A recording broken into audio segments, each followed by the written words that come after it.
આ આપણને આયુર્વેદનું જે માન્યતા મળી ને, તો એ વખતે આપણી સાથે સ્પર્ધામાં ચાઇના હતું અને ચાઇના પણ ઓલ્ટરનેટ મેડિસિનમાં ખૂબ આગળ છે અને એનું પણ સંશોધન ખૂબ, અને આપણી કરતાં તો એ ઘણી બાબતમાં આજે હજી એની સ્થિતિ મજબૂત છે.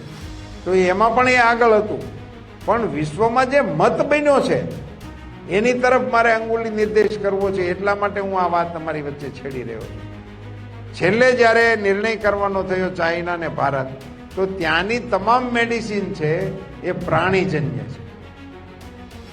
ચાઇનાની તમામ મેડિસિન, ઓલ્ટરનેટ મેડિસિન એની પાસે પુષ્કળ છે, પણ એ બધી મેડિસિનનું રો મટીરિયલ છે એ પ્રાણીઓમાંથી એ એક્સટ્રેક્ટ કરીને એમાંથી બનાવે છે.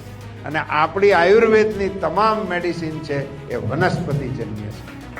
અને વિશ્વએ આ મતને સ્વીકાર્યો છે. એ સાચ અર્થમાં ભારતીય સંસ્કૃતિનો વિશ્વની ઉપરનો પ્રભાવ હવે દેખાય છે. એની આનાથી મોટી કોઈ સાબિતી ન હોય, નહીંતર અન્યથા એને તો પ્રાણી ને વનસ્પતિ બધાને એ તો લોકો એક સરખા જ ગણતા હતા. પણ હવે વિશ્વની અંદર આ મત પણ પ્રબળ થતો જાય છે. એ પણ આપણી ભારતીય સંસ્કૃતિના પ્રભાવના વિસ્તાર તરીકે આપણે ગણાવી શકીએ.